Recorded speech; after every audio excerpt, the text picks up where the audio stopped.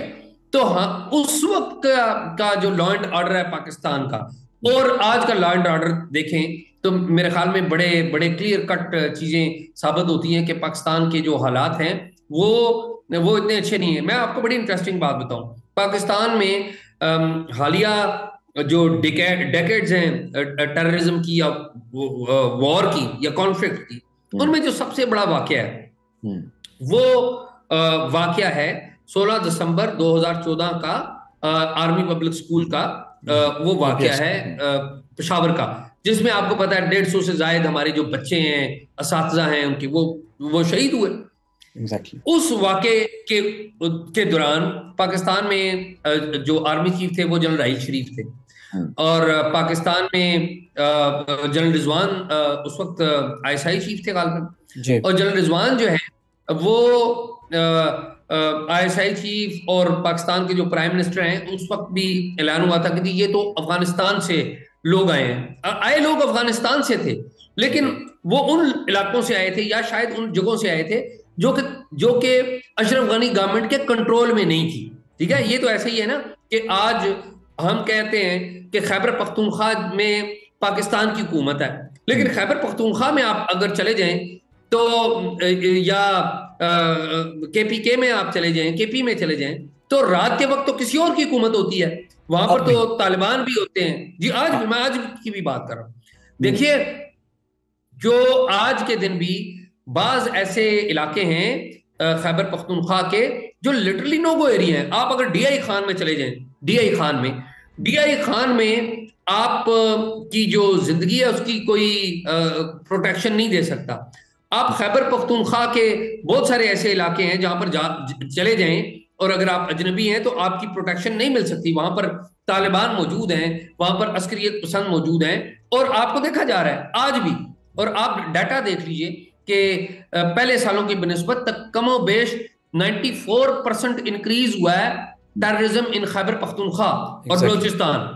اس پورے سال میں کوئی ایک مہینہ ایسا نہیں ہے جس میں 4 سے یا 5 سے کم واقعات ہوئے ہیں، اور 90% ان میں بلوچستان میں اور خاص طور پہ KPK میں ہیں۔ آپ مجھے اپنے تجربے سے، اور جو آپ نے اس پہ آپ کی ایک کتاب بھی ہے جس کا کہ ایک فارسی ترجمہ بھی ہے کہ پاکستان، القاعدہ اور ٹیررزم پر، مجھے یہ بتائیے کہ آپ نے کیا پایا کہ ان لوگوں کا مائنڈ سیٹ کیا ہے، یہ پاکستان میں کیا کرنا چاہتے ہیں، اینڈ گول ان کا کیا ہے، جو آپ نے ان سے ملاقاتیں کر کے فرسٹ ہینڈ ان کے منہ سے سنا یا ان سے گفتگو کے دوران آپ نے اخذ کیا کہ بیسیکلی یہ لوگ یہ چاہتے ہیں؟ فیصل بھائی، میں ذاتی طور پہ سمجھتا ہوں کہ یہ جو طالبان ہیں یا یہ جو عسکریت پسند ہیں، ان کا پہلے ایجنڈا گلوبل تھا۔ یہ پہلے گلوبل جہاد کے اوپر یقین رکھتے تھے، یہ چاہتے تھے کہ ہم امریکہ کو شکست دیں گے، ہم بڑی بڑی قوتوں کو شکست دیں گے اور سو کالڈ اسلام کا جو جھنڈا ہے وہ لہرائیں گے۔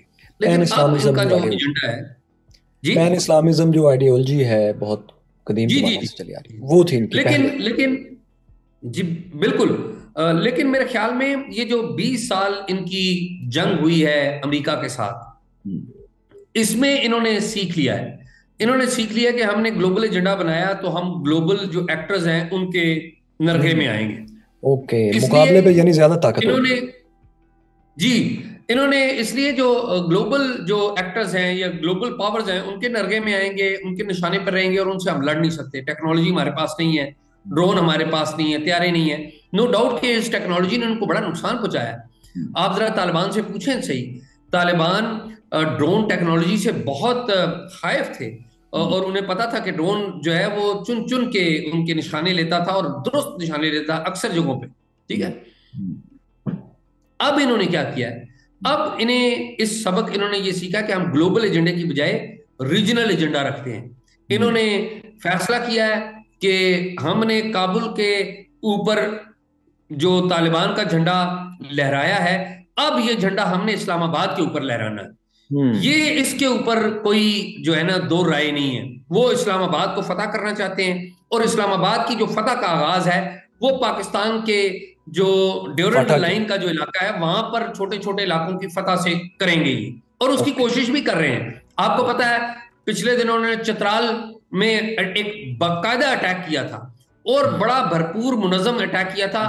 جو مفتی نور ولی مسعود ہیں وہ دوسری طرف کھڑے تھے اور وہ وہاں سے اپنے جو فورسز ہیں یا اپنے جو عسکریت پسند ہیں ان کو ہدایات دے رہے تھے. وہ تو مقامی جو لوگ ہیں انہوں نے اور ہماری جو سیکیورٹی کے ادارے ہیں انہوں نے بھرپور رسپانس دیا اور وہ جو حملہ ہے وہ پسپا ہو گیا. یہ جو ان کی جو مائنڈ سیٹ ہے ان کی مائنڈ سیٹ یہی ہے. اور جب یہ کوئی بھی ایک علاقہ فتح کر لیں گے پاکستان کی جو سرحد ہے اس کے اوپر خدا نخواستہ, تو پھر جو افغان طالبان ہیں وہ دوبارہ کہنے لگ پڑیں گے کہ آپ ٹی ٹی پی کے بارے میں ہمیں شکایت نہ کریں کیونکہ ٹی ٹی پی آپ کے اندر کا مسئلہ ہے, انہوں نے آپ کے اندر ایک علاقہ قبضہ کر رکھا ہے, یہ تو آپ کے اپنے لوگ ہیں. تو یہ ایک بڑی مشکل صورتحال ہے جس میں پاکستان اس وقت موجود ہے. اچھا اعزاز بھائی, مجھے کچھ آپ نا پرسنل انسائٹ دیں کیونکہ آپ کی جو ذاتی آپ کے پاس معلومات ہے, بہت سی ایسی گفتگو, بہت سی ایسی چیزیں جو آپ نے براہ راست ملاقات سے اخذ کی, ذرا وہ واقعات کی شکل میں لوگوں کے سامنے رکھیں کہ عدنان رشید جو تھے جن کے اوپر پی ایف پر حملے کا اتنا بڑا الزام تھا اور جنم شرف پر جنہوں نے حملے کا تھا سارا, آپ اس سانحے کو جانتے ہیں, اس ملاقات میں آپ نے پایا, کیا انہوں نے گفتگو کی, اور اس کے علاوہ وہ لوگ جو سوسائڈ بومر کرنے والوں کو اس آئیڈیالوجی کو پروان چڑھا رہے تھے وہ براہ راست کیا باتیں کرتے تھے؟ میں ذرا واقعات کے طریقے سے آپ سے سننا چاہ رہا ہوں تاکہ لوگ یہ سمجھیں کہ وہ جب براہ راست گفتگو کرتے ہیں تو کیا بات ہوتی ہے. فیصل بھائی, یہ تفصیلات کبھی میں نے ویسے کبھی شیئر نہیں کی. میں عدنان کے حوالے سے آپ سے گفتگو کرتا ہوں, اور بھی کچھ اور واقعات ہیں لیکن میں عدنان کے حوالے سے تفصیل سے آپ سے بتاتا ہوں. ایک یہاں پر لال مسجد ہوتی تھی جس میں مولانا عبدالعزیز آج بھی حیات ہیں اور ان کے بھائی تھے جو کہ ظاہر اب اس دنیا میں نہیں رہے, غازی عبدالرشید. تو غازی عبدالرشید یہاں پر لال مسجد میں ہوتے تھے. تو میں ان دنوں اسلام آباد میں جرنلزم کرتا تھا, تو میں نظریاتی طور پہ ان پہ تنقید کرتا تھا کہ یہ میری ایک تھنکنگ تھی کہ پاکستان کی جو سیکیورٹی اسٹیبلشمنٹ ہے وہ ان کے پشت پناہی پر ہے. تو غازی عبدالرشید کا جو لال مسجد کا تنازع ہے وہ بھی ظاہر ہے اس کو رپورٹ کرتے تھے, ہم کور کرتے تھے. تو غازی عبدالرشید اور لال مسجد کا تنازع اگر آپ کو یاد ہو 2007 میں تقریباً اسی تنازع کے ساتھ ساتھ کھڑا ہوا جب جنرل مشرف نے یہاں پر افتخار محمد چودھری جو چیف جسٹس تھے ان کو برطرف کیا. اس کے فوری بعد یہ تنازع یہاں پر وہ کہ اس تنازع کی روٹس جو ہیں وہ پیچھے سے چلتی آ رہی تھی, لیکن تنازع جو اٹھا وہ اسی پیرالل میں اٹھا. تو غازی عبدالرشید صاحب پہ میں بڑی تنقید کیا کرتا تھا. میں ڈیلی ٹائمز میں ہوتا تھا ان دنوں, تو ڈیلی ٹائمز کے جو میرے ایڈیٹر تھے وہ نجم سیٹھی تھے. تو وہ جب بھی میں کوئی نیوز کرٹیکل لکھتا تھا تو ڈیلی ٹائمز ایک پروگریسو نیوز پیپر تھا, تو وہ اس کو بڑا اجاگر کر کے چلاتا تھا. مجھے اچھی طرح یاد ہے کہ ڈیلی ٹائمز نے ایک دفعہ ایک کارٹون شائع کیا تھا جس میں جامعہ حفصہ کی طالبات کے بارے میں دکھایا تھا کہ وہ طالبات بیٹھی ہوئی ہیں اور ان کو ایک ٹیچر پڑھا رہی ہے. تو وہ بورڈ کے اوپر لکھا ہوا تھا بے سے بم, جیم سے جہاد اور خے سے خودکش حملہ. تو وہ جو کارٹون تھا اس کے اوپر بڑے ناراض ہوئے تھے لال مسجد والے, اور انہوں نے بڑی پریس کانفرنس کی تھی ڈیلی ٹائمز کے خلاف. اور ہمارے بہت سارے جو بڑے بڑے جرنلسٹ ہیں انہوں نے لال مسجد کا یا ان کی پوائنٹ آف ویو کا بڑا ساتھ دیا تھا, لیکن میں ان کے منہ پہ بھی ان کو تنقید کرتا تھا. تو ایک دن مجھے جو مولانا عبدالعزیز ہیں, مولانا عبدالرشید ایک دن مولانا عبدالرشید جو ہیں ان کے جو چھوٹے بھائی ہیں جو کہ فوت ہو گئے, عبدالعزیز کے چھوٹے بھائی, انہوں نے مجھے روک لیا. ان کے ساتھ ایک لڑکا غالباً ہوتا تھا طیب, وہ لڑکا ابھی حیات ہے. تو انہوں نے مجھے روک لیا. میں پریس کانفرنس میں آیا تو انہوں نے مجھے کہا کہ بھی آپ کوئی اچھا کام بھی کریں گے. میں نے کہا جی بتائیں. تو انہوں نے کہا کہ جی آپ ہمارے بہت سارے لوگ ہیں جن کے اوپر آپ تنقید کرتے ہیں اور ہم لوگوں پر بھی تنقید کرتے ہیں, لیکن کوئی اچھا بھی کام کر لیں. آپ انگریزی میں لکھتے ہیں تو آپ کی بڑی وہ امپیکٹ ہے, تو آپ ہمارے بہت سارے ساتھیوں کو جیلوں میں تعلیم کی اجازت نہیں ہے, تو آپ ان کے بارے میں لکھیں. میں نے کہا جی کوئی درخواست انہوں نے دی ہوئی ہے؟ انہوں نے کہا جی بالکل دی ہوئی ہے. انہوں نے مجھے ایک درخواست دے دی جو کہ جو جیلوں میں قید عسکریت پسند تھے, انہوں نے ہوم سیکرٹری پنجاب کے نام اس وقت لکھی ہوئی تھی, اپیل لکھی ہوئی تھی. تو میں نے اس درخواست کو پڑھا, اس کے کانٹینٹ کے نیچے نام بھی کچھ لکھے ہوئے تھے. تو مجھے یاد پڑتا ہے کہ میں نے متعلقہ جو اتھارٹی تھی جیل حکام, ان سے تصدیق کی کہ واقعی یہ لوگ ہیں, کہیں چکر نہ ہو. تو تصدیق جب ہو گئی کہ واقعی یہ درخواست ہے, تو میں نے اس کے اوپر مضامین لکھے, اور وہ مضمون جو ہے انگریزی میں بھی چھپے اور ان کا ترجمہ بھی چھپا. تو ان کا جب ترجمہ ان کو چھپا تو جیلوں میں قید تھے بہت سارے لوگ. ان بہت سارے لوگوں میں سے ایک عدنان رشید بھی تھے, اور لوگ بھی تھے جنہوں نے مجھ سے رابطہ کرنا شروع کر دیا. تو عدنان رشید جو ہیں وہ مجھے کال کیا کرتے تھے, سیفی تھے, اور بھی مختلف سارے لوگ تھے. ایک برطانیہ میں چلے گئے, میں القاعدہ کے برطانیہ میں بھیج دیے گئے, وہاں پر جیل کاٹ رہے ہیں, رنگزیب وہ تھے, اور بھی بہت سارے نام تھے. تو یہ سارے نام جو تھے وہ اس درخواست میں موجود تھے. تو انہوں نے ان دنوں جیلوں میں جیمرز نہیں لگے ہوا کرتے تھے. تو عدنان رشید جو ہیں یہ مجھ سے رابطہ کرنے لگ پڑے. اس دور میں جس بندے نے بھی مجھ سے رابطہ کیا ہے, وہ اگر میں ایک ایک کا واقعہ سنانے لگ پڑوں فیصل بھائی, تو وہ بڑی انٹرسٹنگ ہے, کیونکہ ہر بندے کے پیچھے ایک بہت بڑی کہانی. تو وہ سارے کریکٹر بڑے ہی دلچسپ جسے کہہ لیں, کچھ زندہ ہیں آج بھی اور کچھ نہیں ہیں. تو عدنان رشید جو ہیں وہ مجھے فون کیا کرتے تھے.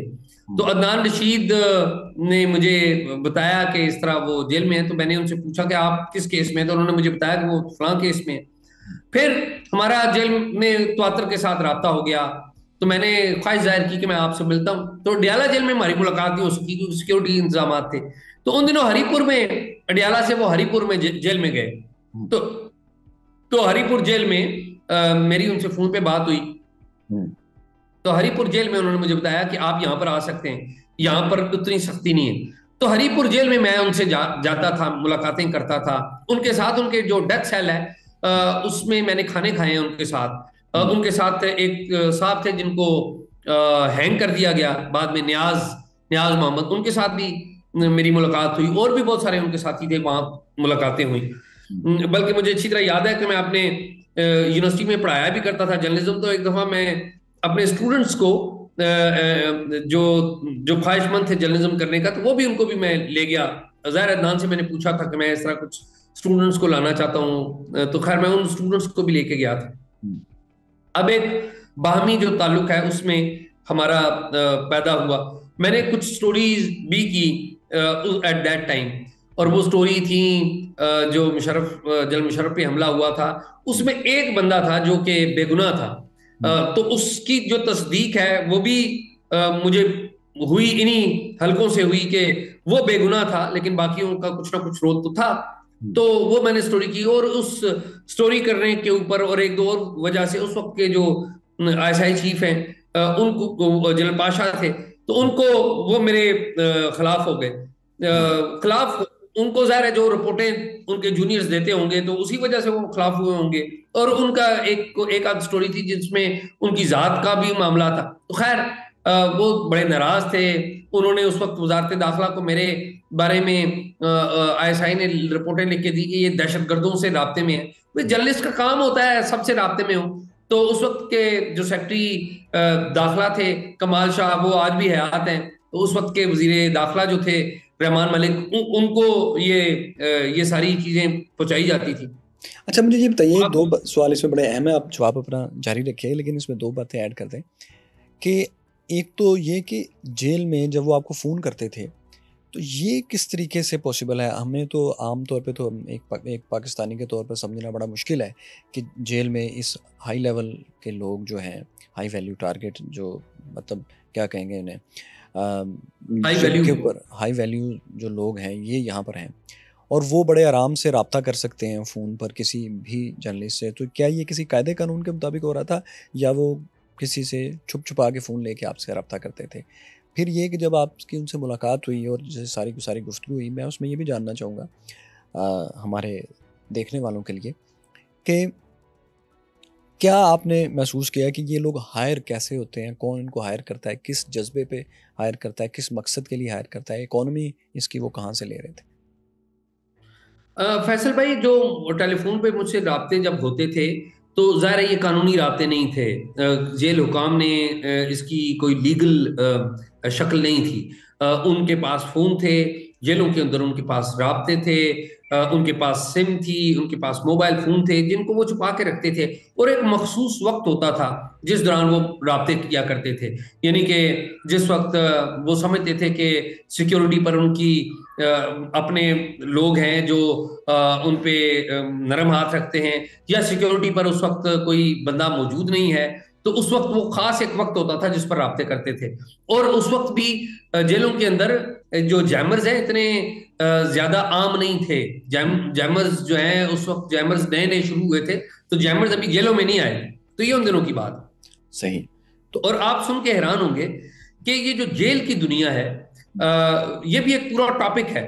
تو جیل کی دنیا ہے، یعنی کہ ڈیالہ جیل کے جو لوگ تھے وہ بنگلہ دیش کی جیلوں میں، سعودی عرب کی جیلوں میں موجود جو پاکستانی ہیں ان سے رابطے میں تھے. پاکستان میں ساہیوال جیل ہے، وہ بڑی مشہور جیل ہے. بلوچستان کی جیلیں ہیں، ان سے وہ لوگ آپس میں رابطے تھے. یعنی کہ جو یہ ملیٹنٹس تھے یا عسکریت پسند تھے، جیلوں میں جو قید تھے، یہ ان کا آپس میں بھی رابطہ تھا. اور آپ یہ دیکھیے کہ یہ غازی عبد الرشید سے بھی رابطے میں تھے، یعنی کہ لال مسجد سے بھی رابطے میں تھے. تو لال مسجد سے رابطے کا مطلب ہے کہ ایٹ دیٹ ٹائم ان دنوں سوات کا معاملہ بھی چل رہا تھا، تو یہ سوات کے ادھر جو طالبان ہیں ان سے بھی رابطے میں تھے. تو جو میری ملاقاتیں عدنان رشید سے ہوئی تو اس میں عدنان رشید بڑے قائل تھے اس بات کے کہ وہ اسلامسٹ ہیں، اور وہ کہتے تھے کہ مجھے آپ دہشت گرد کہتے ہیں، آپ دہشت گرد کہیں، میں ایک جہادی ہوں اور میں اسلام کے لیے لڑ رہا ہوں، میں اسلام کا سپاہی ہوں. اور پھر جب عدنان رشید کو ہری پور جیل سے نکالا گیا اور مختلف جیلوں سے ہوتے ہوتے وہ ڈی آئی خان میں گئے، تو وہ مجھے باقاعدہ فون کر کے کہتے تھے کہ میری مذاکرات کروا دیں کہ میں قیدی ہوں، اور میرے جو طالبان قیدیوں کے بدلے جو پاکستانی فوجی قیدی ہیں وہ چھڑوا لیے جائیں، میں طالبان سے رابطے میں ہوں. یہ مجھے فون کال پہ کہتے تھے، اور میں حیران ہوتا تھا کہ یہ اوپن فون کال پہ بات ہو رہی ہے، تو میرا فون کیا مانیٹر نہیں ہو رہا؟ یا اگر مانیٹر ہو رہا ہے تو مانیٹر کرنے والے یہ بات بتا نہیں رہے کسی کو کہ ایک قیدی ہے وہ یہ آفر کر رہا ہے کہ اگر آپ مجھے اور میرے چند ساتھیوں کو چھوڑ دیں تو اس کے بدلے فوج کے فلاں فلاں فلاں بندے جو ہیں ان کو چھوڑ دیا جائے گا. تو وہ مجھے کہتے تھے کہ آپ پیغام پہنچائیں. تو میں انہیں کہتا تھا میرا یہ کام نہیں ہے، میں جرنلسٹ ہوں، میں خبریں لکھ سکتا ہوں، لیکن میں یہ پیغام رسانی کا کام نہیں کر سکتا ہوں. تو لیکن وہ بڑے جسے کہتے ہیں ڈیسپریٹ تھے. وہ مجھے میسیجز کرتے تھے، میرے جو فون کے پرانے میسیجز ہیں وہ شاید آج بھی میرے پرانے 1-2 سیٹ ہیں، شاید ان میں میسیجز ہوں گے آج بھی. تو وہ بڑے اوپن میسیجز کرتے تھے، اور پھر وہ ریفرنس دیا کرتے تھے کہ اسرائیل میں یہ کام ہوا ہے کہ قیدی چھڑوانے کے لیے انہوں نے اپنے پرزنرز جو ہیں وہ چھڑوائے ہیں، تو آپ میری ہیلپ کریں، میں بڑا آپ کا مشکور رہوں گا. ایک بات تو یہ ہے. تو پھر میں نے یہ دیکھا کہ جب وہ D I Khan jail break ہوا، آپ کو یاد ہو بڑا معروف جیل بریک ہوا تھا جس میں طالبان آئے تھے، اور طالبان آئے اور عدنان رشید کو جو ہے وہ آ کے وہ لے کر چلے گئے. پھر بعد میں عدنان رشید جو ہے انہوں نے مجھ سے کچھ دفعہ رابطہ کیا. ایک دفعہ انہوں نے مجھ سے کچھ معلومات لینے کی کوشش کی، تو پھر میں نے ان سے معذرت کی. میں نے کہا یار یہ میں جرنلسٹ ہوں، اور ظاہر ہے آپ جس انگیجمنٹ میں ہیں وہ قانون اور آئین سے متصادم ہے، تو میں کوئی ایسا کام نہیں کر سکتا، یا آپ کوئی اگر آپ مجھ سے ایکسپیکٹ کرتے ہیں معلومات دیں گے تو میں شاید آپ کو نہیں دے سکوں گا. تو خیر انہوں نے برا نہیں منایا. پھر جب آپ سن کے حیران ہوں گے کہ جب میں افغانستان میں تھا تو عدنان رشید وہاں پہ افغانستان میں تھے، تو میرا اور ان کا رابطہ بھی ہوا، لیکن باوجود کسی وجہ سے ہماری ملاقات نہیں ہو سکی. تو عدنان رشید جو ہیں وہ آپ کو پتا ہے پھر ٹی ٹی پی اور بڑے یعنی کہ القاعدہ کے بڑے قریبی جانے جاتے ہیں، ٹی ٹی پی میں وہ رہے ہیں اور ابھی بھی ان کے ساتھ ہیں. تو یہ جو مائنڈ سیٹ ہے یا جو تھنکنگ ہے وہ مذہب جو ہے اس میں ایک بڑا سینٹرل پوائنٹ ہے. اور پاکستان میں آپ کو پتا ہے ایک تاریخ ہے کہ ریاست نے مذہب پڑھایا ہے اور مذہب کی سینٹرلٹی کو بتا کے ہندوستان فتح کرنے کی بھی باتیں کی گئی ہیں، امریکہ فتح کرنے دلی کی کے بھی لال باتیں قلعہ. کی گئی. تو اسی مائنڈ سیٹ کے تحت یہ جو ہمارے نوجوان تھے انہوں نے یہ رستہ اختیار کیا. میں یہ ذاتی طور پہ سوچتا ہوں کہ جو ان کو پڑھایا گیا تھا وہ تو اسی سوچ کے تحت وہ چل رہے تھے. تو وہ تو الگ بات ہے کہ ریاست جو ہے وہ ریاست جو ہے اس نے اپنا موقع بدلا، ریاست نے اپنے آپ ٹھیک کیا، لیکن جو بچے ریاست نے پیدا کیے تھے ان بچوں کو ریفارم نہیں کیا. ان بچوں کو ریفارم نہیں کیا. اچھا مجھے یہ بتائیے کہ ابھی آپ جو گفتگو کر رہے ہیں اس میں بہت سی تنظیموں کے نام آئے جو بیسیکلی ایجنڈا ایک ہی ہے، تھوڑے بہت فرق کے ساتھ. کسی کا انٹرنیشنل لیول پر وہ ایجنڈا ہے، کسی کا ریجنل لیول پر ہے. اور یہ سب بیسیکلی میرے خیال میں اور آپ جیسے لوگوں سے ہم نے سیکھا ہے، اور احمد رشید صاحب کی بکس بھی آپ نے یقیناً پڑھی ہوگی، یہ سب لوگ بتاتے ہیں کہ یہ بیسیکلی ایک ایجنڈا ہے، ایک ایجنڈے کے لوگ ہیں، یہ سب ایک ہی نام ہے، لیکن پھر بھی فرق تنظیم سے پڑتا ہے. مجھے بتائیے کہ القاعدہ اور داعش یہ دو تنظیموں کے پچھلی 2 دہائیوں میں بہت زیادہ ایکٹیو رہے، ان کے خلاف ایک گلوبل کیمپین بھی چلی. کیا اس وقت ان تنظیموں کے ڈھانچے کا کوئی فٹ پرنٹ پاک افغان سرحد پہ ہے؟ دیکھیے فیصل بھائی، القاعدہ کے حوالے سے پوری دنیا میں بہت کچھ لکھا گیا ہے، بہت کچھ بولا گیا ہے، بہت کام بھی کیا گیا ہے. لیکن میں ذاتی طور پہ جو میرا ایکسپیرینس ہے القاعدہ کے لوگوں کے ساتھ بھی، جن تھوڑے بہت لوگوں سے میں رابطے میں رہا ہوں، میرا یہ خیال ہے کہ القاعدہ جو ہے وہ اب اتنی ایکٹیو رہی نہیں، اتنا بڑا خطرہ نہیں رہا جتنا بڑا خطرہ ٹی ٹی پی بن گئی ہے. بلکہ میں تو یوں کہوں گا کہ T T P is new al Qaeda. میری انڈرسٹینڈنگ یہی ہے کہ T T P is new al Qaeda. With global agenda اور جی ود گلوبل ایجنڈا، انٹرنیشنل ایجنڈے کے ساتھ، یا صرف this is the point, local? This is the point کہ T T P is new al Qaeda with a new agenda. And that agenda is Pakistan. They want to destroy Pakistan. They want to have their rule in Pakistan.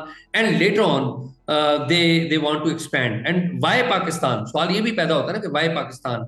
وہ یہ سوچتے ہیں کہ پاکستان ایک nuclear state ہے.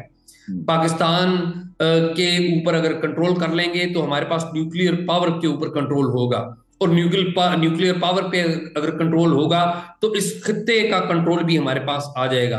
اور یہ کوئی ایسی بات نہیں ہے، یہ انہوں نے القاعدہ نے بڑی پلاننگ بھی کی تھی. آپ کو پتا ہے یہ ممبئی اٹیک جو ہوئے تھے، ممبئی اٹیک میں آپ کو پتا ہے القاعدہ بھی ایک پارٹنر تھی.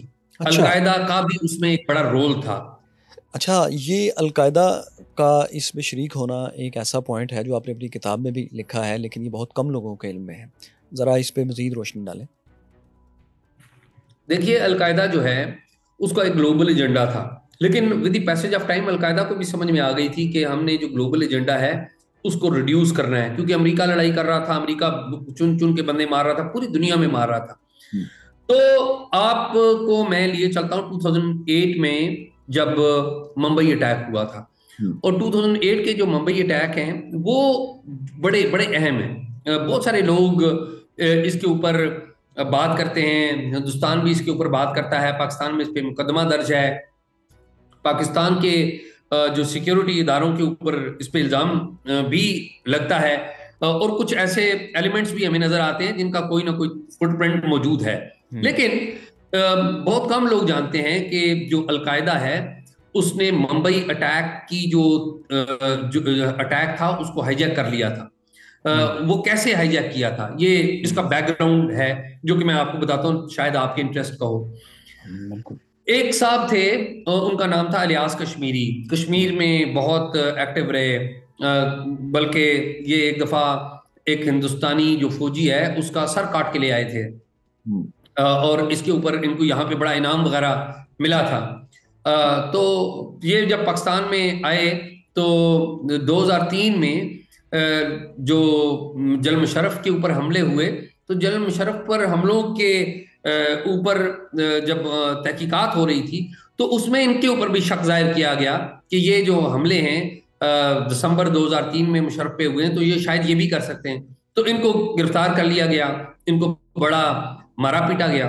تو جب یہ باہر نکلے تو یہ جسے کہتے ہیں نا کہ وہ ہمارے جو ریاستی ادارے ہیں ان کے خلاف ہو چکے تھے, تھنکنگ ان کے خلاف ہو چکی تھی. لیکن جب یہ باہر نکلے تو انہوں نے یہ آزاد کشمیر گئے تھے, اور آزاد کشمیر جب گئے تو وہاں پر لشکر طیبہ یا جماعت الدعوہ جسے کہہ لیں, تو جماعت الدعوہ یا لشکر طیبہ کے کچھ لیڈروں سے ملے, اور انہوں نے بتایا کہ جی اس طرح میں تو بڑی سمتوں میں رہا ہوں. تو ان لیڈروں میں سے ایک نے ان کو بتایا کہ ہم ایک بڑا پلان کر رہے ہیں, اور وہ بڑا پلان ہے کہ ہم ہندوستان میں جائیں گے, ممبئی میں جا کے اٹیک کریں گے. تو انہوں نے یہ بات سنی, انہوں نے کہا جی میں تو انٹرسٹڈ ہوں اس کام میں چاہوں گا کہ میں اس کام میں آپ کے ساتھ ہیلپ کروں. اور اس دوران ان کی جو ملاقات ہے وہ جا کے غالباً یہ 2006 بنتا ہے کہ یہ گئے تھے, یہ ہری پور میں گئے تھے, اور ہری پور میں آئے تھے اسامہ بن لادن ایبٹ آباد سے آئے تھے ان سے ملنے کے لیے. جی الیاس کشمیری سے جی الیاس کشمیری سے ملاقات کے لیے ایبٹ آباد سے اسامہ بن لادن اپنے کمپاؤنڈ سے نکلے تھے, اور بڑا ہی ریئر ان کی جو نکلنا ہے وہ بڑا ریئر ہے. تو وہ نکلے تھے اور ہری پور میں ان کی ملاقات ہوئی تھی, اور وہاں پر اسامہ بن لادن سے انہوں نے شیئر کیا تھا کہ اس طرح کہ لشکر طیبہ ایک بڑا پلان کر رہی ہے. اب یہاں پر ایک بات اور بھی بڑی اہم ہے کہ اسامہ بن لادن لشکر طیبہ کے بڑے سخت خلاف تھے, وہ حافظ سعید صاحب کے خلاف تھے. وہ سمجھتے تھے کہ حافظ سعید نے اور لشکر طیبہ نے القاعدہ کو پکڑوانے میں بڑا رول پلے کیا ہے. تو اس پہ جو الیاس کشمیری انہوں نے انہیں قائل کیا کہ دیکھیں اس سارے معاملے میں ہمارے پاس ایک اپرچونٹی ہے, اور وہ اپرچونٹی کیا ہے؟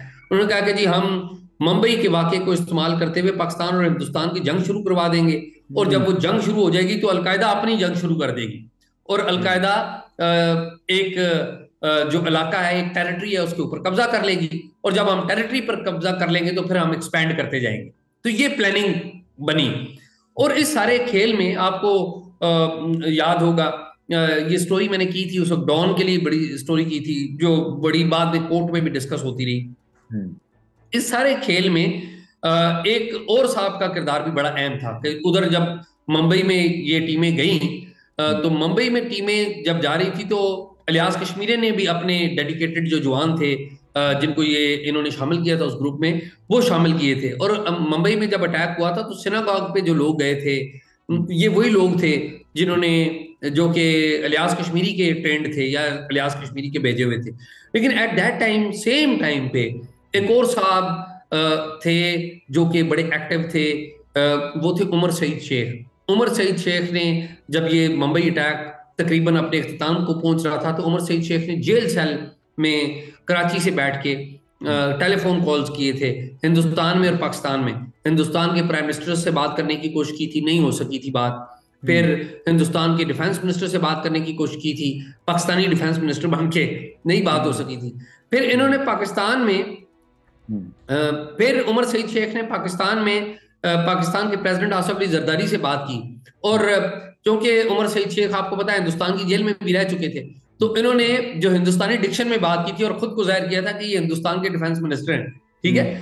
تو انہوں نے ان کو دھمکیاں دی تھی, اور پھر انہوں نے آصف علی زرداری کے ساتھ ساتھ اس وقت کے جو آرمی چیف تھے جنرل کیانی, تو جنرل کیانی سے بھی انہوں نے بات کی اور ان کو دھمکیاں دی کہ ہم آپ کو چھوڑیں گے نہیں اور ہم یہ کر دیں گے. وہ تھنکنگ کیا تھی کہ پاکستان جو ہے وہ اس چکر میں جب ہم تھریٹ دیں گے تو ریٹیلیٹ کرے گا, ہندوستان بھی ریٹیلیٹ کرے گا, دونوں کے درمیان ایک جنگ شروع ہوگی اور ہم اپنی جنگ شروع کر لیں گے.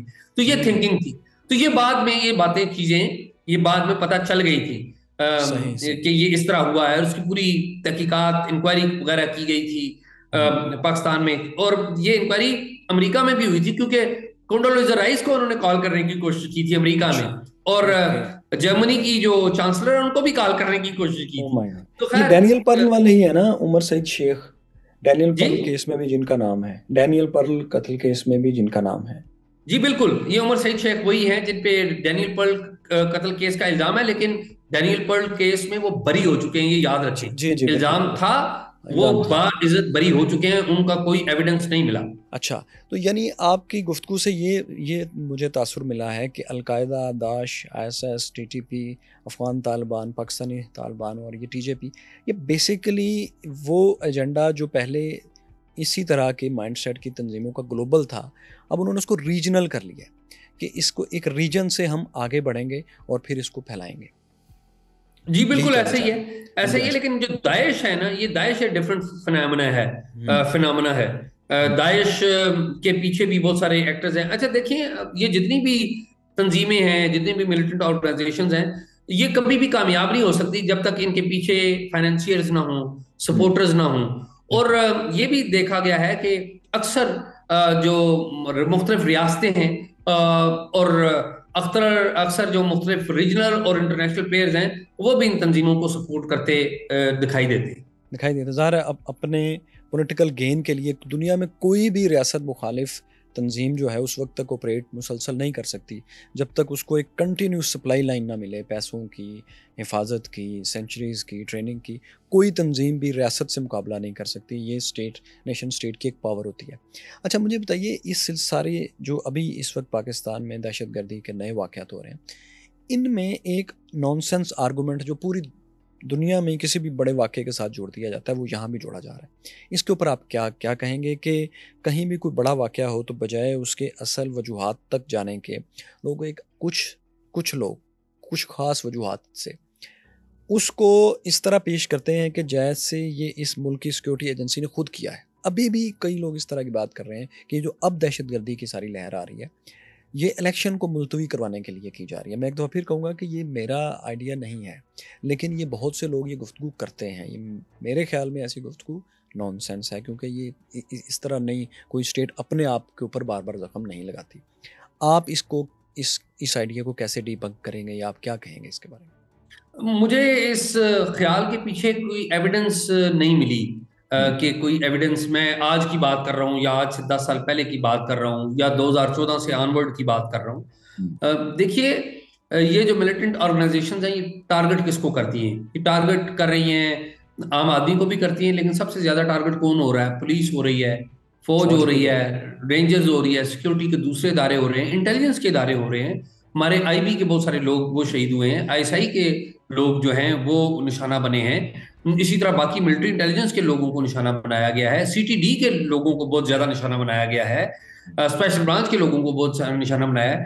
تو اگر یہ خود ہی ہے تو یہ خود اپنے آپ کو نشانہ کیوں بنوائیں گے؟ یہ ایک سوال پیدا ہوتا ہے. تو میرا یہ خیال ہے کہ اصل میں لوگ شک کیوں کرتے ہیں. سوال یہ نہیں کہ لوگ شک کر رہے ہیں، سوال یہ ہے کہ لوگ شک کیوں کرتے ہیں. یہ زیادہ اہم سوال ہے. اس کی وجہ یہ ہے کہ پاکستان کی ایک ہسٹری ہے، اور پاکستان کے جو انٹیلیجنس کے ادارے ہیں وہ ہسٹوریکلی وہ ایسے کاموں میں 90s میں آپ دیکھ لیں، سیکٹرین آرگنائزیشنز کو کچھ سپورٹ وغیرہ ان سے ملتی رہی ہے. تو جو جنرل حمید گل کا ایک بڑا اوپن کردار رہا ہے ان سب طبقات کے ساتھ.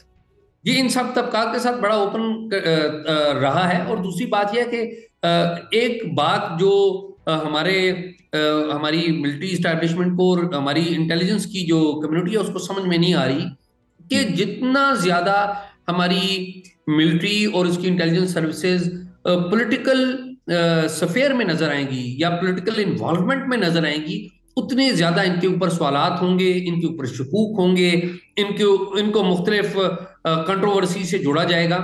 یہ اصل مسئلہ اس بات سے جڑا ہوا ہے کہ لوگ جو ان کا کردار ہے سیاست کے میدان میں، پاکستان کی ریاست کے باقی ایشوز کے اوپر جو ان کے اوپر الزامات لگتے رہتے ہیں، وہ جو شکوک و شبہات ہیں کہ یہ ٹیررزم خود کر رہے ہیں، اس سے جڑ جاتے ہیں، کیونکہ لوگ شک کرتے ہیں کہ یہ اس کے پیچھے بھی یہی ہوگا. میرا نہیں خیال کہ ایسی کوئی آرگنائزڈ انسٹیٹیوشنل ڈیسیژن ہے کہ ہم اپنے آپ کے اوپر اٹیک کروائیں. میرا نہیں خیال کہ کوئی بھی انسٹیٹیوشن، پاکستان کے جو ریاست کے ادارے ہیں، فوج ہو گئی، ISI ہو گئی، MI ہو گئی، IB ہو گئی، یا اور انٹیلیجنس کے جو ادارے ہیں، میں آنیسٹلی سمجھتا ہوں ان کے اوپر باقی معاملات پہ آپ جتنا مرضی اعتراض کریں، جتنی مرضی تنقید کریں، لیکن جب سیکیورٹی اس ملک کی آتی ہے تو ان میں مجھے کوئی ڈاؤٹ نہیں ہے کہ یہ اپنے اوپر اٹیک کروانے کی جو باتیں یہ غلط ہیں. میرا یہ خیال ہے کہ وہ ان کو کافی حد تک بچانا چاہتے ہیں اور سیو کرنا چاہتے ہیں، اور یہ ان کی پروفیشنل ریکوائرمنٹ بھی ہے اور ذمہ داری بھی ہے. میرے پاس ابھی کوئی ایسی ایویڈنس نہیں آئی، میرا نہیں خیال. ہاں یہ ہو سکتا ہے کہ ماضی میں ہم نے دیکھا ہے کہ بعض انڈیویجولز جو ہیں وہ انوالو رہے ہیں، انڈیویجولز. انسٹیٹیوشنل انوالومنٹ میں نہیں سمجھتا کبھی بھی ایک بہت بڑا رہی ہے. واقعہ جس کو مثال کے طور پر پیش کیا جاتا ہے وہ احسان اللہ احسان کا اوبر گاڑی میں ہوا کر اور جیل سے فرار ہو جانا ہے.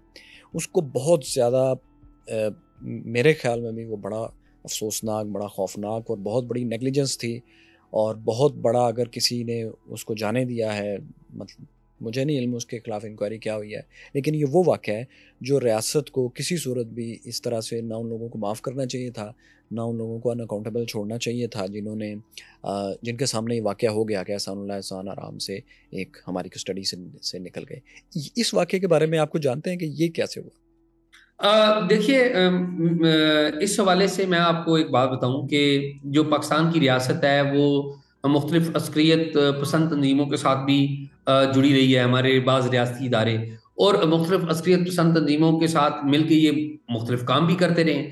تو یہ جو ہاب نابنگ ان لوگوں سے ہوتی رہی ہے اس کا بھی ایک بیک گراؤنڈ ہے جو ان کے اوپر الزام لگتا ہے کہ جی پاکستان کے اندر یہ کام یہ کر رہے ہیں. میری بات سن رہے ہیں؟ جو بیک گراؤنڈ ہے، پس منظر ہے نا، پورا 90s کا پورا پس منظر ہے، 20s کا پورا پس منظر ہے، 2005 آنورڈز ایک ڈبل گیم کا ہم پر الزام لگتا رہا ہے. تو کوئی نہ کوئی تو تعلق ان لوگوں سے ہمارا رہا ہے نا، تو اس تعلق کی وجہ سے لوگ شک کرتے ہیں. اور پھر جو احسان اللہ احسان کا واقعہ ہے، میری جب احسان اللہ احسان فرار ہوئے تھے تو میں پاکستان میں نہیں تھا، تو مجھے احسان اللہ احسان نے کال کی تھی اور مجھے میری بڑی تفصیل سے ان سے گفتگو ہوئی تھی کہ یہ کیا ہوا. ٹھیک ہے، کیا بتایا؟ مجھے جو انہوں نے احسان اللہ احسان نے یہ بات بتائی تھی، اور اس کو میں نے یہ نہیں کہ میں آپ کو بتا رہا ہوں، میں نے اس کو لکھا بھی تھا BBC کے لیے، غالباً میں نے ایک مضمون بھی لکھا تھا. تو احسان اللہ احسان کی جو بات ہے، جو انہوں نے مجھے بات بتائی تھی، وہ یہ تھی کہ وہ ریڈی ہو گئے تھے پاکستان کے ساتھ تعاون کرنے کے لیے، پاکستانی انٹیلیجنس اداروں کے ساتھ. اور پاکستانی انٹیلیجنس اداروں کے ساتھ جب وہ تعاون کرنے لگ پڑے تو وہ اپنی فیملی کے ساتھ آ گئے، جو ان کا موقف ہے. اور انہوں نے کہا کہ جب وہ یہاں پر آ گئے تو یہاں پر مختلف جو آفسرز ہیں وہ چینج بھی ہوتے ہیں نا، تو جب وہ کوئی نئے آفسرز آئے تو ان کے ساتھ ان کے ساتھ رویہ ٹھیک نہیں تھا. تو انہوں نے ایک اعتماد کی فضا، باہمی اعتماد کی فضا پیدا کر کے ان کو جو جسے کہتے ہیں کہ چکما دے کے یہ نکل گئی، یہ ان کا موقف ہے. اور آج بھی آپ دیکھیے نا کہ وہ روپوش ہے، لیکن وہ تمام لوگوں سے وہ رابطے میں بھی رہتے ہیں، وہ غالباً کوئی کتاب وغیرہ بھی لکھ رہے ہیں. تو مجھے نہیں پتا کہ اس میں حقیقت کیا ہے، لیکن مجھے جو وہ باتیں بتا رہے تھے تو مجھے باتیں کوئی اتنی غلط نہیں لگی تھی. مجھے لگ رہا تھا کہ وہ بات کوئی اتنی غلط نہیں کر رہے، شاید وہ بات ٹھیک کر رہے. صحیح. اچھا مجھے یہ بتائیے، آپ نے ایک جگہ پر گفتگو کرتے ہوئے آن لائن یہ کہا، آپ نے کہا کہ پاکستان کے TTP سے ایک تیسرے ملک میں مذاکرات بھی ہو رہے ہیں، جس میں کہ وہ TTP یا TJP جو بھی نام ہے، جو یہ فیکشن، جو یہ سیکشن پاکستان میں آپریٹ کر رہا ہے ملیٹریلی، یہ کچھ اس طرح کی ڈیمانڈز رکھ رہا ہے جیسے ایک اسٹیٹ سامنے رکھتی ہے کہ آپ اپنے فلاں ضلع کو، صوبے کے فلاں حصے کو یوں کریں. کیا اس طرح کی ڈبیٹ، اس طرح کی شرائط کے ساتھ پاکستان ڈبیٹ کر رہا ہے؟ کیونکہ اعلانیہ تو پاکستان نے یہ کہا ہے، وزیر اعظم نے کہا ہے کہ ہم ان لوگوں سے جنہوں نے بندوق اٹھائی ہو ریاست کے خلاف، ان سے مذاکرات نہیں کرتے. لیکن آپ کی معلومات ہیں، آپ ایک بہت شاندار صحافی ہیں، مجھے یہ بتائیے یہ کیا ہو رہے ہیں اور اسٹیٹ یہ کا موقف اس پہ کیا ہے؟ اس میں تھوڑی سی ایک بات جس کی وضاحت بڑی ضروری ہے. میری ذاتی اطلاعات ہیں کہ پاکستان مذاکرات کر رہا ہے ایک تیسرے ملک میں، اور جو مذاکرات ہو رہے ہیں وہ جسے کہیں نا کہ TTP سے مذاکرات کرنا، وہ بیسکلی وہ مذاکرات TTA سے ہیں، یعنی کہ تحریک طالبان افغانستان. ٹھیک ہے. اور اگر آپ تحریک طالبان افغانستان کی بات کریں اور TTP کی بات کریں، they are two sides of one coin. ٹھیک ہے. تو دونوں ایک ہی چیز ہے، لیکن ایکچولی مذاکرات جو ہیں وہ تحریک طالبان افغانستان سے ہو رہے ہیں، اور TTP اس میں ایک فریق ہے، ایک ایجنڈا ہے، وجہ نزاع ہے، ایجنڈے کے اوپر موجود ہے. مجھے جو معلومات بھی نہیں، ان مذاکرات میں شاید کوئی TTP کے بھی بندے ہوں، لیکن PTA ان مذاکرات کو لیڈ کر رہی ہے. ہمارے ایک لمحے کے لیے آپ کو روکوں گا میں کہ اگر ہم نے افغان طالبان سے پاکستان نے بات کرنا ہے تو اس کے لیے تیسرے ملک میں جانے کی کیا ضرورت ہے؟ ان کے تو ناظم الامور بھی یہاں ہیں، ہماری ملاقاتیں بھی ہوتی ہیں ان سے، تو اس کے لیے تیسرے ملک میں مذاکرات کا مطلب ہے کہ کوئی ملک ایسا ہے جو گارنٹر بھی بن رہا ہے، اس طرح کی کوئی بات ہے؟ اور اگر آپ آپ نے بتانا بہت چاہیں اس اچھا ملک کا سوال کیا، نام بتا دیں۔ بہت فیصل بھائی آپ نے بہت اچھا سوال کیا۔ یہ تیسرے ملک میں مذاکرات کی ضرورت کیوں پیش آئی؟ پہلی بات تو یہ ہے کہ ٹی ٹی پی کے حوالے سے میں آپ کو ایک وضاحت دوں کہ جب میں نے یہ بات کی، اگر آپ وہ میری گفتگو پوری سنیں تو میں اس گفتگو میں یہی کہہ رہا ہوں کہ ٹی ٹی پی ہے اور اوریجنل مذاکرات کو لیڈ افغان طالبان کر رہے ہیں، ٹھیک ہے؟ جی بالکل ایسا ہی تو تھا۔ اس کے اوپر بعض جو سیکیورٹی ادارے ہیں انہوں نے رابطہ کیا مجھ سے، انڈائریکٹلی رابطہ کیا، اور انہوں نے کہا کہ جی وہ ٹی ٹی پی سے مذاکرات نہیں کر رہے۔ تو میری تو پوائنٹ آف ویو یہ تھی کہ ٹی ٹی پی اے اور ٹی ٹی پی تو کوئی دو چیزیں نہیں ہے تو وہ ایک ہی چیز ہے، لیکن چلیے، لیکن یہ بات انہوں نے ڈینائی نہیں کی کہ ہم افغان طالبان سے مذاکرات نہیں کر رہے، تو مذاکرات تو ہو رہے ہیں، اس ایک بات۔ دوسری بات یہ ہے کہ ٹی ٹی پی کے حوالے سے مذاکرات ہو رہے ہیں، اور یہ مذاکرات تیسرے ملک میں ہو رہے ہیں۔ تیسرے ملک میں اس لیے ہو رہے ہیں کہ پاکستان اور افغان طالبان یا امارت اسلامیہ کے درمیان جو اعتماد کا رشتہ ہے وہ ختم ہو چکا ہے۔ اس کے لیے کچھ گارنٹیز چاہیے، اور یہ جو گارنٹیز ہیں یہ گارنٹیز ایک تیسرا ملک دے سکتا ہے۔ یہ مسلمان ملک تیسرا ہے یا اور جی کوئی ہمارا مسلمان ملک ہے یا کوئی اور ہمسایہ طاقتور ملک ہے؟ جی یہ ایک مسلمان ملک ہے، اور مڈل ایسٹ کا ایک ملک ہے، طاقتور میں ملک ہے؟ اتنا ہی بتا سکتا ہوں آپ کو۔ تو یہ تیسرا ملک ہے جو مذاکرات کروا رہا ہے، اور اس میں ایکٹرز ہیں، پاکستان کے حکام ہیں، وہ بھی وہاں پر جاتے ہیں، افغان طالبان امارت اسلامیہ کے لوگ ہیں۔ اور مقصد کیا ہے؟ مقصد یہ ہے کہ وہ جو مذاکرات ہیں ان میں پاکستان کی خواہش کیا کہ پاکستان ٹی ٹی پی کا جو مسئلہ ہے اس کو حل کرے، اور ٹی ٹی پی کے مسئلے کے لیے جو افغان طالبان ہیں ان کی تھنکنگ ہے کہ جی دیکھیں آپ ان کو ایک ٹیریٹری دے دیں، آپ جو ٹرائبل ایریاز کو آپ نے خیبر پختونخوا میں ضم کیا وہ بند کر دیں۔ پھر پاکستان ان کی ظاہر ہے مختلف لیول پہ یہ ڈیبیٹ ہوتی آ رہی ہے، پھر وہ یہ بھی کہتے رہے ہیں پاکستانی حکام کو کہ جی آپ 20 ارب روپیہ دے دیں، ہم نے ان کو ری لوکیٹ کرنا ہے۔ پھر وہ یہ بھی کہتے ہیں کہ یہ لوگ تو ہمارے نہیں ہیں، یہ لوگ تو آپ کے ہیں۔ تو بہت سارے چیزیں جو چل رہی ہیں، ری لوکیٹ ان سائڈ پاکستان اور ان سائڈ افغانستان؟ نہیں، یہ ری لوکیٹ ان سائڈ افغانستان کی بات ہوئی ہے، اور یہ بات ہوئی ہے کہ ان کو تاجکستان کے ساتھ جو افغانستان کی سرحد ہے وہاں پر کہیں ناردرن سائڈ پہ ان کو ری لوکیٹ کیا جائے۔ تو یہ آن گوئنگ ہے چیزیں، اور میں آپ کو یہ بھی بتاتا چلوں کہ میری اطلاعات کے مطابق جو ماضی میں جو لوگ طالبان کے ساتھ مذاکرات کرتے رہے ہیں ان میں سے بھی بعض لوگوں کو رابطہ کیا گیا ہے، اور ان سے بھی انہیں بھی بیرون ملک بھیجا جا رہا ہے ان مذاکرات میں شرکت کے لیے۔ اب آپ نے تو مجھے نہیں بتایا، کہ مجھے شک پڑ رہا ہے کہ یہ مذاکرات یا قطر میں ہو رہے ہیں اس طرح کی کسی جگہ پر، کیونکہ وہی ان کا اس سے پہلے بھی آفس تھا، اور شاید آپ نہیں بتانا چاہ رہے، لیکن مجھے ظاہر ہے ہمیں دیکھنے والوں کے ذہن میں آئے گا۔ لیکن اس کے بعد پھر میرے ذہن میں ایک سوال آتا ہے کہ قطر میں جب افغان طالبان نے مذاکرات کیے تھے امریکہ کے ساتھ، تو امریکہ خود ایک پاور ہے، اس کو مزید کسی گارنٹی کی ضرورت نہیں ہے۔ اگر آپ نے اس کے ساتھ ایک مذاکرات کیے ہیں، ایک بات آپ نے طے کی ہے، تو ظاہر ہے اس کے اوپر اگر آپ دائیں بائیں ہوں گے تو وہ خود بھی ڈیل کر سکتا ہے۔ یہاں پر جو بھی پاکستان کے مذاکرات ہو رہے ہیں، کیا کوئی گارنٹر پاور بھی ہے جس کا انفلوئنس افغان طالبان پر بھی ہے، یا صرف پاکستان اور افغان طالبان کو انہوں نے مذاکرات کے لیے ایک سیف انوائرمنٹ دیا ہے؟ میری اطلاعات یہ ہے کہ مذاکرات تیسرے ملک میں ہو ہی اس لیے رہے ہیں کہ وہاں پر کوئی گارنٹی بھی دی جا رہی ہے، اور ایک نیوٹرل ماحول دیا جا رہا ہے جہاں پر یہ بات کریں، اور یہ بات طے ہو کہ یہ اگر کوئی ڈیل ہوتی ہے، اگر کوئی طالبان کے ساتھ ڈیل ہوتی ہے افغان طالبان کے ساتھ، تو اس پر عمل درآمد کرایا جائے۔ لیکن ایک بات میں آپ کو اور بھی بتا دوں کہ جو پاکستان کی جو اسٹیبلشمنٹ ہے، سیکورٹی اسٹیبلشمنٹ ہے، وہ بڑی کلیئر ہے اس والے سے، کہ وہ کہتے ہیں کہ ہم ٹی ٹی پی سے مذاکرات نہیں کریں گے یا نہیں کرنا چاہتے، کیونکہ ہم اگر ٹی ٹی پی سے مذاکرات کریں گے تو ہم اس کو ایک اینٹی تصور کریں گے۔ اور میں آپ کو کوٹ ان کوٹ بتا دوں کہ مجھے یہ پتا چلا ہے کہ یہ جو ہمارے آرمی چیف ہیں ان کی تھنکنگ بڑی کلیئر ہے۔ یہ تو ان کو خارج بھی کہتے ہیں، اور کہتے ہیں کہ ان سے مذاکرات بھی نہیں ہونے چاہیے، اور قرآن کی آیات پڑھ کے یہ سناتے ہیں، اور وہ یہ کہتے ہیں کہ جو ٹی ٹی پی کے ساتھ جو مذاکرات ہیں کوئی بھی کرے گا یہ ٹریزن کرے گا، یہ ٹریزنس ہے ان کے ساتھ مذاکرات کرنا، یہ نہیں کہ غداری ہے۔ تو وہ بڑے سخت ہیں اس والے سے۔ لیکن ظاہر ہے دوسری طرف افغان طالبان ہیں، اور وہ ہی ٹی ٹی پی کو ریپرزینٹ کر رہے ہیں. اگر ٹی ٹی پی کا فیس انٹرنیشنل فیس کوئی ہے تو وہ افغان طالبان ہی ہیں. آپ مجھے ایک بات بتائیے کہ جو جنرل فیض حمید پہ اور جنرل باجوہ پر یہ الزام لگایا جاتا ہے کہ انہوں نے اپنے دور میں، جب وہ D G I S I تھے، جنرل فیض اور جنرل باجوہ آرمی چیف تھے، انہوں نے کچھ لوگوں کو افغانستان سے لا کر، ہزاروں کی تعداد میں لوگ تھے جن کو بسایا تھا. کچھ یہ جو اس وقت مسائل پیش آ رہے ہیں اس وجہ سے بھی آ رہے ہیں کہ ان کی بہت بڑی تعداد کو ہم نے خود لا کے یہاں پر پاکستان میں بسا دیا تھا.